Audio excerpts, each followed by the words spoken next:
latest tour of Trysta Krick's new home nice continues. Just bare trees behind her, just a forest, just acreage out there at the Trysta Krick compound. But we're happy to be joined by the host of the Heat Check podcast. What was your comp that you wanted to throw at us? Is it Russell Westbrook? Well, that's James's favorite comp, sure. Because I'm trying to think of somebody else that would compare to De'Aaron. Like, and I'm not like I could say Dame or Steph, but I don't think that's the type of player De'Aaron is. He's not like this dead-eye three-point shooter like those guys, and that's where they get some of their points. He's this unbelievably athletic guy, a little bit more cerebral than a Russell Westbrook. But is that – I was trying to find what we could compare De'Aaron to see, like, this may be how he ages in the league. But I don't know. I don't know if it's Russell Westbrook. Russ at the age of 26 years old hit 28.1 points per game, 8.6 assists, and 7.3 rebounds. That's so what? De'Aaron's at like 4 rebounds per game. Yeah, he's at about 4 and 6, I think. Yeah, I think I was having a conversation with somebody about this like 2-3 days ago. How similar, if you look at their stats, how similar SGA and De'Aaron Fox really are. Mm-hmm. Like in almost every way. Fox is a much better three-point shooter, but SGA is the best defender right now on ball in the league, like in terms of steals and blocks. He's averaging 2.7 steals per game, 2.7 steals per game over a block per game. I'm not giving that one, TK. We had this conversation last week. I'm not getting that one, TK. SGA a hell of a defender. They're very close, though. They're very close. To me, the difference is Kings play the Warriors, Thunder play the Warriors. It's go time in the fourth quarter. Yeah, but we already discussed that premise was false, that SGA strapped up Steph. They both. No, he gave him work. He didn't strap him up. He gave him work because Steph was trying to guard him on the other end. We watched that overtime game the other day. It was Dort the whole fourth quarter. That's one game, but the first matchup that they had, SGA was the one on Steph. How many times did SGA guard Fox? And I think that's more of a testament to the lack of a defense on the Kings on the perimeter. You don't have any other options. It has to be Fox. I think you're wrong about that. I think Keegan Murray. Well, yeah, but you're not going to – I think you're going to want – if you're talking about the positional matchup, right, you would want Keegan on somebody that's bigger, right? You would want – because there's other guys that are – I guess you could try to – who then does Fox guard? I feel like Mike is going to put Keegan on the biggest threat. That's who you're guarding. That speaks to how good Keegan is, because that makes you small in another matchup, right? Whether that's – you can say, well, I just don't really trust Wiggins or Clay anymore, so we'll put somebody smaller on them. To your point, I'm picking nits when I say who's better or best. They are both phenomenal. And I think they're just like right there. Like I have no – if you said you have to choose one to start a franchise with, I'll tell you, I'll get back to you in 9 months. I don't know. And those two guys, that's why I said SGA and Fox, because I can't think of comparable players in the past that are like those two. I don't want to say they're like a one of one, but I just can't think of other players in the past with their type of skill set. So I could say, oh, yeah, I could see Fox being this guy in 5 years, or SGA being this guy in 5 years, because I haven't seen it before, it feels like. Yeah, SGA is going to have to increase his three-point percentage a lot because he's shooting like 33%. Foxy right now, that was his big knock, shooting 38% from three right now. That's ridiculous. Yeah, he's on a – he is just like he's averaging 30 points. He's just easily scoring 30 points every night. Like we talked earlier last night, he went 0 for 4 to start the game, then went 10 for 12. And like I think he's had one bad game that I remember. It was the Clippers game. That's the only game where it was like, oh, that was rough. He was terrible against, I think it was the Pelicans, and he scored 30. Like he's just a 30-point per game scorer. And real quick, messed up my own question because I said it the other day, and I think this may be it. Sacktown Tony in the chat. Allen Iverson is who it is. People always would compare John Morant to Allen Iverson. I said, if you watch their games, which I did, I was a big Sixers fan, Allen Iverson fan. De'Aaron Fox's game is more comparable to Allen Iverson to me. Paint scorer constantly. AI was a mid-range assassin on the offensive end, unbelievably quick. Ja plays above the rim. AI didn't really play that much above the rim. He was, jelly around the rim and things of that nature. And that's Allen Iverson to me. So Sacktown Tony, you're right. Said this a couple days ago. I think Allen Iverson might be the comp. AI hit 31.1 points per game when he was 25, shooting 32% from three. Wow. 31.4 next year, shooting 29% from three. Kids, the league was different back then. It was. We're now seeing Edwards shoot and Kawhi Leonard shoot high clips from three as well. And that's not their game. They're bigger, sort of like stiffer players, like pause. Kawhi Leonard right now shooting 62% from three. I call him one bit Atari Michael Jordan. Was that Jordan versus Bird? Exactly. It's like, I don't even, is that Jordan? Like, is this all pixelated? I can't really tell. That's Kawhi's. Well, one of the little pixelated figure was dark. The other pixelated figure was light. That's how you knew which one was Jordan and which one was Bird. At 23 on a tank top. Well, that's all it was. At least that's what you thought it was. No, Kawhi ain't missing nothing right now. 3-pointers, half court, layups. He ain't missing nothing. This guy's cooking. If the Clippers continue to ascend up the West, and he plays every game, because he's played every game. He's played the most minutes in his entire careers this season, and he's doing what he's doing in the last 5 games, which is, what is it? It's 55, 62, 92, something like that. It might even been 60, 62, 92, which are just crazy shooting splits. He could win MVP. Well, man, there's a long list of guys who could win MVP right now. Joel's been nuts. All 3 of those guys are going absolutely crazy. Are you buying? Are you in on the Clippers yet? I think I'm slowly but surely starting to buy into what they're selling. Regular season James is the truth. I literally just recorded, like literally 5 minutes before, and I call them big regular season game James. There it is. There it is. I'm tapped in with TK even as she's recording. We're like simpatico right now. That's right. We locked in, but they look legit, and he looks legit. And he's what right now? Like a third scorer. Like you don't even need him to do anything in the playoffs. If Kawhi and PG are themselves, they're healthy. You're just like, James, just be in the flow of the offense. He's not even, the thing that I think is interesting right now with him this year is he's not doing that dumb, I'm going to jack up my body into somebody else to try to draw a foul and then shoot it. He's throwing dimes. He's jump stopping, bounce pass, chest pass, hitting cutters, easy lays. That's the James Harden that I think he progressed to be in Philly, and he's taking that and putting it into a place that I think he has a little bit more love. Like, you're in your hometown.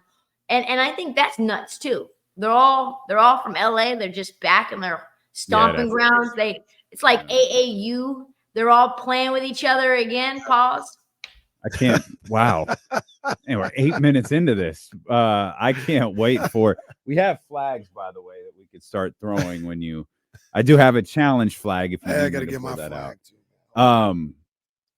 I can't wait for them to trade for DeMar DeRozan so they could have the whole Drew League is LA back. Unified. Yeah. LA Unified be locked in together. Oh yeah. But it's funny you say that, because I was watching the game last night while we were doing the KSFM show, and I was talking to Damian and some. I was like, man, they look like they enjoy playing with each other right now. Like, they enjoy. And Russ is cool. like off the bench doing his thing, like using super high energy. James is cool. Paul George is good. Obviously, Kawhi is doing what he does, but they look like they're enjoying each other right now. Yeah, and I didn't even mention Russ being from LA. Yeah, you could, if you added DeMar, you have like the legends of LA all playing together to try to bring down LeBron James. Oh God. Well, yeah, that's funny. You also have the legends of LA going into your $1 billion bomber building next year too. We haven't talked about this, but let's talk about it with TK because I know you did. We're on the eve of Ja's return. Yes, we are. Today, it's tonight. And that team is awful. Awful. And, Ja's on his way back. He spoke to the media, I think, Friday, and he's getting ready to play. What does this mean for Ja? What does this mean for Memphis, the Western Conference? Does it mean anything? Well, I think for the Memphis Conference, for the Western Conference, it means nothing. They're not going to do anything of note. I think the best case scenario for Memphis is they do what New Orleans did 2 years ago when they went 1-13 and found a way to get into the play-in and then make a little noise. Like, I would love to see a repeat of Memphis, Minnesota in the first round. That was a really, really fun first round. I think that went 7, didn't it? And Minnesota coughed that thing up. That was pre-Rudy Gobert. That was Pat Beverly. That was a super fun matchup. So I think that's like best case for Memphis. But it's a breath of fresh air now. You have a sigh of relief. Your fan base has finally got something to be excited for. Desmond Bane's a really good player, but he's not a shot creator by nature. He's a catch and shoot three-point shooter. He's a guy who can get you transition threes off the dribble, pull up type stuff. But like, if you're asking Desmond Bane to run your offense, and Marcus Smart will come back soon too. He's been out for a while. So if it's Desmond Bane and Jaren Jackson Jr. as the key piece of your offense, you are in a lot of trouble, right? So Ja coming back will make things easier for them, make things easier for people to go and watch the games. As for Ja, the way that you can feel someone is being sincere when they've made changes in their life, the one thing that gave me kind of a little bit of encouragement is Ja saying not just all the right things, but saying, I know that nobody's going to believe me. I know that everybody thinks I'm full of crap. And I know that I have to go out and prove them wrong, that I have done the work and that I am grateful for having this time to really sort my stuff out. And I was like, wow, that takes a lot of self-awareness to know. And addicts go through this when they go into AA or and they're like talking about their struggle. Oh yeah, I really want to change, and I know I've got a problem. And it's like, people can see right through you, right? And you're just here because it's court ordered. You got to hit rock bottom. And Ja, to a degree, hit rock bottom and had to take some time and really think about the decisions that he was making. So if that's true, and people relapse all the time from whatever it is, the bad habits that they have. But if it is true and Ja has turned over a new leaf and he's going to keep things on the straight and narrow off the court, whatever that means, right? Just not get in trouble with the league. That's huge for Memphis. That's huge for him and his personal life, probably his fulfillment, probably his lifetime earnings, probably everything. Yeah. Memphis is 7 games out of the 10th spot as of today. They're actually 7.5 games out of the 10th spot. So I don't know if they can get to the play-in, but like you said, for Ja, I want to see the young dude succeed, man. I don't want to see nothing bad happen to him or him to lose out or anything else like that.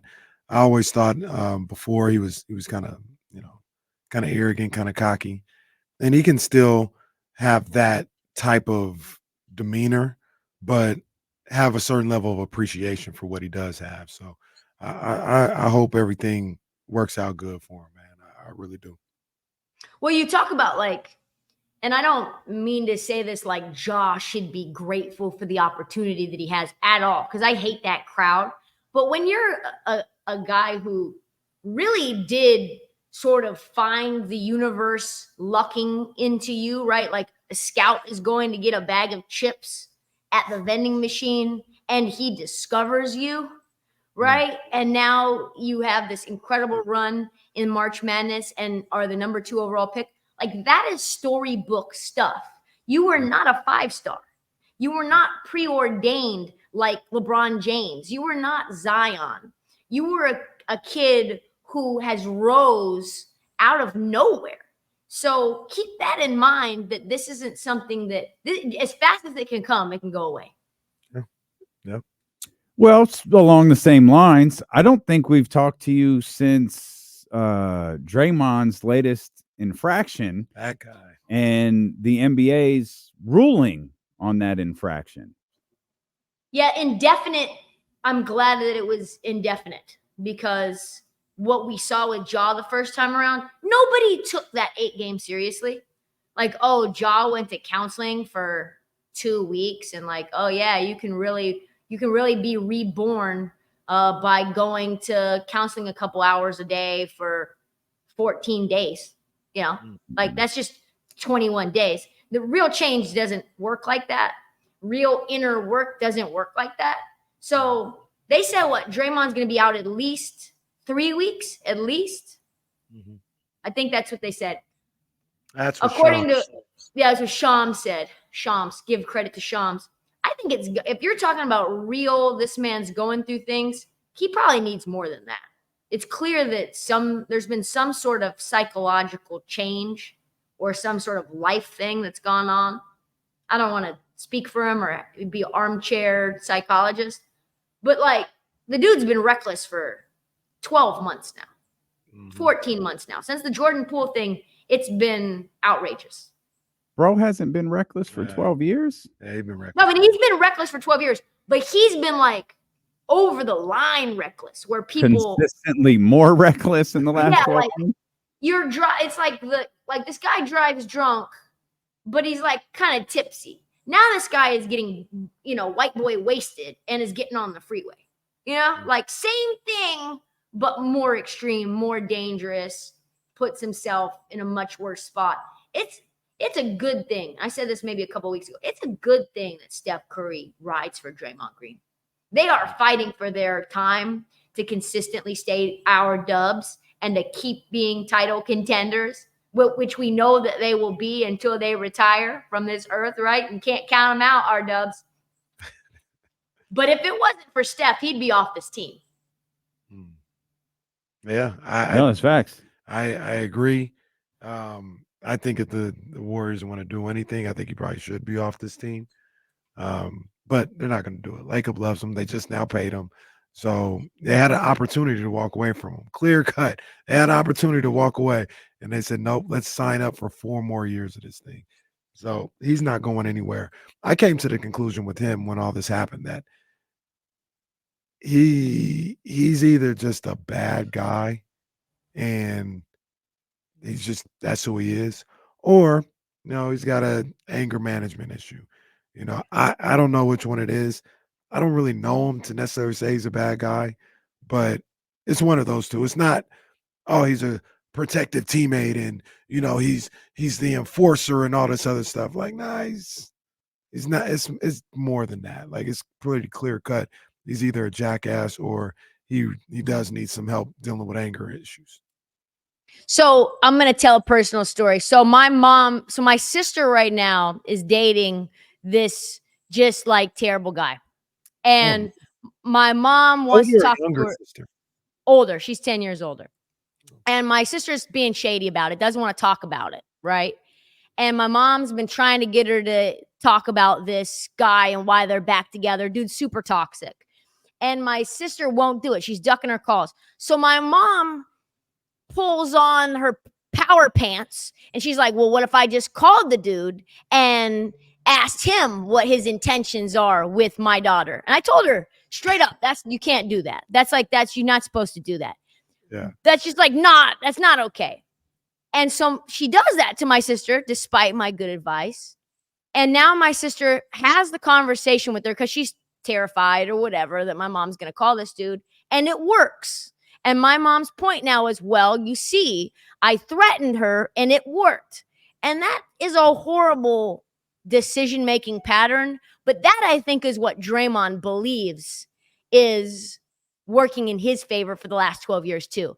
I am the guy that protects Steph and Clay. I am the guy who was a second-round pick who no one thought was going to be anything. And it was my intensity and my fire that sometimes allows me to go over the line. And that's what's got me paid. That's what's got me to be a key piece of this championship run. So that behavior in his mind for a long time, I think he thought was right. Even if it's not right, that's, I think, been a self-validating thing for him. Well, then, if that's the case, Steph has the unfortunate responsibility of going up to Draymond Green and saying, bro, I didn't ask you to protect me. Go play basketball. Right. I don't need protection. I'm a grown-ass man. I'm the greatest shooter this game has ever seen. Go play basketball because your dumb ass not being out there on the floor is hurting our team. Keep it moving. It's going to be a tough season. I hate to say it, but it's a real shame that the Portland Trailblazers have our Dubs first-round pick next year. 2024 first-round pick goes to the Blazers. You guys could add Jaime Jaquez too. I kept telling you guys you sleeping on him. He's really good. Does he fit the timeline? I don't know. He's 22. Wait, when you say you guys, did you mean the Blazers or our Dubs? The Blazers. Oh, okay. The Blazers. I wasn't sure if you were playing into the bid or not. No, I like my boy Scoot. I've been watching like Blazers relatively a lot for the last week and a half. See my boy Scoot. He's coming around. I like Scoot. Scoot's coming around. You know, Anthony Simons has been playing really well. Shaedon Sharp's been playing well. Those three guys are nice. I'm starting to wonder, though, was that Malcolm Brogdon and Rob Williams trade a mistake for Drew Holiday? What could they have gotten from another team? I don't know. There were probably other places. I mean, Philly was a tough spot because you still had Harden and you weren't going to have him. You probably would have had to reroute him through LA. I don't know what that even would have looked like. The Boston trade was only that. Miami trade would have been similar to the Dame trade. The Clippers trade was, I'm sure, like some version of Terrence Mann and the return of Robert Covington and Gross and like the return of Nick Batum, like all former Blazers and Terrence Mann and like the reunion tour. Yeah, the reunion tour, the old wash. That's the thing that the Blazers used to do all the time. They used to get old washed stars. Do you remember it was like Scottie Pippen and Jim Jackson? And we had so many old stars that were on our team at the same point. That would be like that, only they weren't even that good to begin with. Like WCW out Steve there. Smith count on that list? Yeah, Steve Smith was on that list as well. The Smitty. I work on that. Smitty. Who's the best team in basketball? Is it the Celtics? Denver. Oh. Still Denver. Denver over Boston. The problem with Boston is the problem with Boston for the last 2-3 years. Down the stretch, it's just too hard for them. Like they just find ways to make basketball. Of the season or stretch down of the the game? Stretch of games, down the stretch in crucial playoff moments when it's half court basketball and things tighten up. They really struggle moving the ball, getting easy looks. It's a lot of Jason Tatum step back 26-footers. It's not. That's why Kristaps Porzingis is there, is to get easy lobs, easy floaters, layups, putbacks, just buckets that are like cotton candy. The thing about the Boston Celtics is you feel like you're watching. Why is it so hard for you guys to score? Why? Yeah. I think it's the Celtics still. And no love for the Bucks. Although the Bucks are like have a really good record, but it does seem a little weird with them. Oh, so you're not buying the Timberwolves either? I mean, I don't think they're the best team in basketball, but I do think they're the team that will give the Nuggets the toughest time. I think Sacramento. Yeah, I mean the Kings are the team that's going to give them the toughest. That's what it is. Because you've got Tim Connolly, right? So he designed the Nuggets, and I think he designed the Timberwolves as the Nugget beaters. So I think that was his entire intention. I'm going to pause just because I don't. Yeah, Jesse threw a flag. But that wasn't even anything pause-worthy. But it didn't feel. It just didn't feel right. I understand because it kind of felt like that to me, but then I was like, "There's nothing there." It's a precautionary pause. That's all it is. It's strictly precautionary. That's like an offensive offsides. You don't call it much, but today we will. As Brian says, it's a pause with a question mark and not an exclamation point. It's a legal shift. If you're out here and your goal is to get your Nuggets beat up, then you need to go to probably a special facility for that. Well, they probably exist. People are into all kinds of things. You know, if pain's your thing, I don't know what to tell you. But Brianna wrote about it. We always, talk basketball with TK because she is a basketball analyst, right? Mm-hmm. She's a professional. But I'm just loving the meltdown in Philadelphia with these Eagles so much. I just want to talk to people about it. I would talk to TK about it. I mean, these boys are broken. They're broken. And Sirianni is the bum I said he was at the beginning of the season. I don't know if the Chatty House, how much they know about my relationship with Philadelphia, but they hate me. I hate them. I do. They hate me. I hate them. There was like 500. If you go to Apple Podcasts and you look up the Heat Check, you'll find like 500 one-star reviews from people from Philadelphia just saying how bad I am at everything because I said Ben Simmons was a bum, and then he proceeded to be a bum and lose to the Atlanta Hawks while I was in Philadelphia on a live stream screaming at the top of my lungs to the rest of my bum ass colleagues from Philadelphia who wear slides. Like I had to explain I had to explain to these folks why you can't just wear your little corn nuts out in your slides without socks. You can't pause. You can't wear your slides at any point in time out in public without socks unless you're coming from an athletic activity or the pool. These people in Philadelphia are always wrong. They're just always wrong. We be telling them, whether it's basketball, football, whatever. No, I'm telling you, this dude last year, I'll never forget this. I need to figure out his name. I'm going to call into his show. I'm going to take it old school. I'm going to call into his show because he was on with Bonte and Butch. He was from Philadelphia. Oh, Joe Giglio. Yeah, and he said Nick Sirianni was the next Bill Walsh. I said, no, I gotta talk to this man because Sirianni a bum. He ain't nothing but I can get you his number. Let's talk. The pain of Philadelphia. I always enjoy seeing Philadelphia succeed all the way up until the end. Because my thing is like, let them have the most hope. You know what I mean? Like, let them go to the Super Bowl and lose. Let them go to the World Series and lose. Like, let the fans get to peak expectations and then allow those expectations to crumble down into dust. That's what I like to see. So I love Jalen Hurts so much. It's sad that he's there because I love the players on that team, and he's one of them, and he's calling out his own teammates. Darius Slay, elective season-ending surgery the day before a huge matchup on Monday Night Football when your team is already in disarray. Your back end of the field is thin already. You lose C.J. Gardner-Johnson like they don't replace him. Just bum trash moves. Not defending it, but the streets are saying he saw what happened with that switch of defensive coordinator. He's like, I ain't playing for that guy. I'm not playing for Matt Patricia. He's terrible. Someone said, as a podcast review, I hope she steps in a pile of dog poop barefoot. Oh, that's a review for the podcast. That's a review.